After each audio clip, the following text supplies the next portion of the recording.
Hello guys, today I'll be annotating a game played in the recent Russian Super Finals versus strong GMs Andreikin and Vladimir Potkin. Alright, this game was played in the Taimanov variation of the Sicilian defense. I hope you guys enjoy this game. I'm looking at this game partially to help me out. Okay, so weird move order, but eventually they reach the Taimanov system characterized by e6, knight c6, and a6. So the typical setup for white is bishop d3. Okay, he takes, and then bishop d3. And then white's going to bring his queen to e2, you know, castle. So black develops his knight. This looks rather good, attacking pawn. So obviously white wants to react there, maybe. I suppose he doesn't really want to just wait around, so he just develops another piece. Develops his rook on the e file, where it exerts nice pressure. So perhaps what is this move for? Maybe he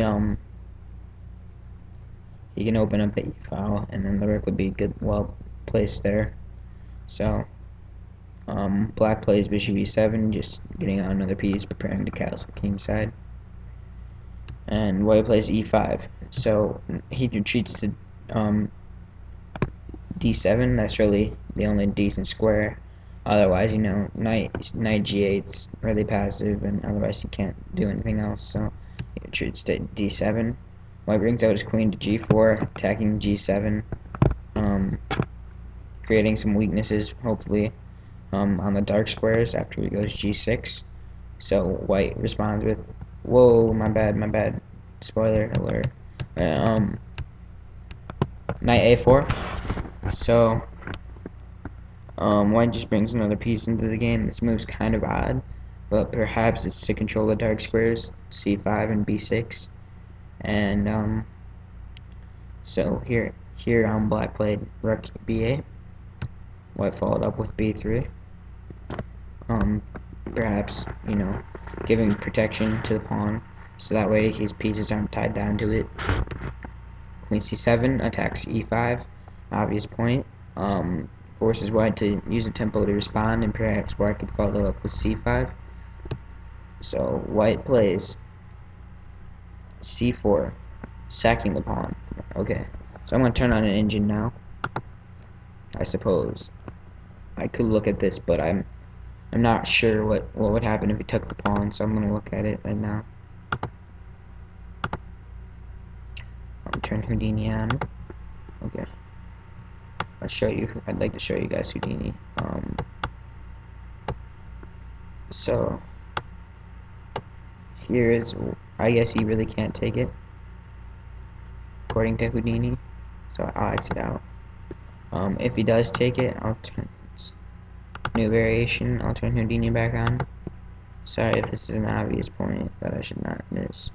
Right, white has a nice, ooh, this could be interesting. Rook takes, okay, wait. Oh, okay, rook takes, now queen takes, bishop b2. Oh, he just wins the rook back. So after d4, bishop takes, queen d6, but what happens about the d3 bishop?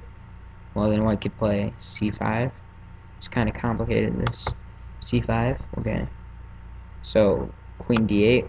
What if queen d7? White plays knight b6 with advantage. So he goes queen d8. It's the proposed line. Takes, and queen takes d3. So right now black is the material is even actually. So white would not be down, and white's not down any material, and white has a better position after queen f4, attacking the rook on b8 and preparing to bring the bishop out, possibly to f6 to try to trade off those bishops and really exploit black's weakened dark squares. So that's that variation. So taking the pawn's not that good. So what black plays instead is h5. White responds with queen f4, defending the pawn on e5, also putting pressure on the dark squares. h4, black kind of goes aggressive, wants to put pressure on white. White takes, opening up the c file. So the queen shares the c file, but the rook's going to come over and kick the queen, give it some pressure and make it move, and then white's going to get more active, get pieces on the c file potentially, and try to get pieces on the dark squares. So after this, white responds rook ac1 and h3, preventing whatever nonsense black was going to do to white. Rook h5 is met by the strong blockading move queen d4, preparing f4 to defend the pawn, and also maybe just bishop e2 to attack the rook. So that way white could start to invade on the queen side with queen a7 here. So now the rook is the a pawn's attacked, and the rook's tied up to defend the bishop. So white has an advantage here. Houdini says he's up 62.624 a pawn. So he grabs the pawn, which is the correct move. Takes. Rook h5, best move from black. f4 would be best move, but this is also viable.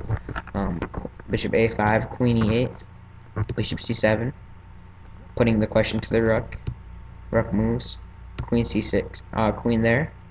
So e5 is protected, white's up a pawn. White's doing rather well in this position, and he should go on to win, but it's still a fight from black. Rook c2, bishop f4, bishop d6.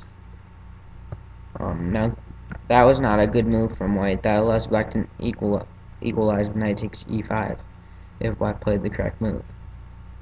Better was knight b6. We'll look at this variation. Okay, so we'll say he taking it's forced, otherwise his pieces have no square. His rook has no squares. So he takes, queen takes, rook c8 is given as the best move, rook c5, queen d7, a4, d4, rook c4. There, that's bad. We're here. So white's attacking d3, so he needs to move the pawn, but then white can take there, and takes. Trading down is bad. I would just assume it's because white's gonna gain another pawn here. Actually, technically better is this. So then take, followed by take, and white's obviously doing quite well in this endgame as he has two connected pass pawns. So that's just one variation that white should have gone, other than bishop d6, which was a slight inaccuracy because it allows black to equalize after this accurate sequence of moves, which I will show you. Knight takes.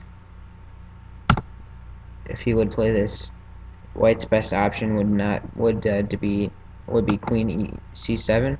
Maybe this is what scared black, because it looks like the knight's in trouble, and it looks like what's he gonna do? You know, how is he gonna keep himself from losing a piece? But he has knight d3, just attacks the rook temporarily. And after he moves the rook out of the way, he can just trade on d6. After queen takes, obviously black's not doing that bad here. In fact, he's equal, because the rook on h5 serves a good purpose actually, and the knight on d3 can come out, and the rook can attack the queen. So black actually has a slight advantage in this position because it has a potential kingside attack, you know, and by throwing the f pawn and the e pawn and the d pawn forward. He has a nice kingside pawn majority that could come into play here. Well, technically it's even, like dead even, but I prefer white probably, even though technically black's better by like a microscopic amount.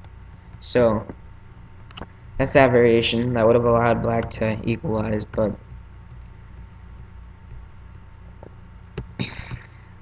instead he played bishop takes e5, which is a blunder. Knight b6. Knight takes b6, bishop takes e5. So now white's pressure on the dark squares is very good. Knight d7, bishop a1, just tucking the bishop in the corner. Also good was rook ec1, threatening rook c8, but this is good too. But those moves are actually much more accurate. Perhaps they were both in time pressure here, since it's getting close to the 40 move mark somewhat. Right here, queen a7 was more accurate, but rook f5, this is a good move from him. But white still has a nice advantage here due to his pawns and his nice control of the dark squares.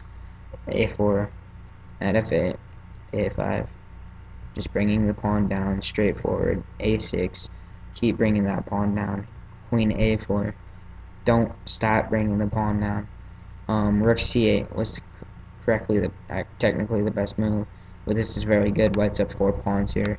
White's threatening queen h8, checkmate, so he has to block it out, but then Rook c8 comes in with a powerful effect. Queen h6 is just game. The queen takes king h2. Black has a check on f4, but after takes, White's just gonna promote. I'll show you. Otherwise, he's losing that f8 knight. So takes, a7, rook a4, and he just promotes and gobbles the rook, and he wins. So I hope you enjoyed this commentary. I don't know about this game. It looked pretty straightforward from White. Just looked like Black. Where did Black go wrong? I'll look at this. I showed you one way for him to equalize, but that was because White went wrong. So where did he technically give White a nice advantage? It was probably about here. H5 was bad, but the real problem started here. This gives White an advantage after White's strategy. So this is kind of inaccurate. Better's probably just castling and playing for bishop b7, f6, possibly. It's a slight pull for White in this position. So, but Black's pawns came forward, but White counterattacked on the c file, and in the end exploited his queenside majority, along with the nice dark square bishop, which he gains because of the inaccurate bishop takes e5, which leads to this trade, which favors White a lot. And I hope you enjoyed the game, and I'll be making another commentary now when I start doing more uploads, now that I feel like it. Actually, the school year starting, I had the whole summer to do this, but I feel like doing it now, so I'll do it now. I hope you enjoyed. See you later.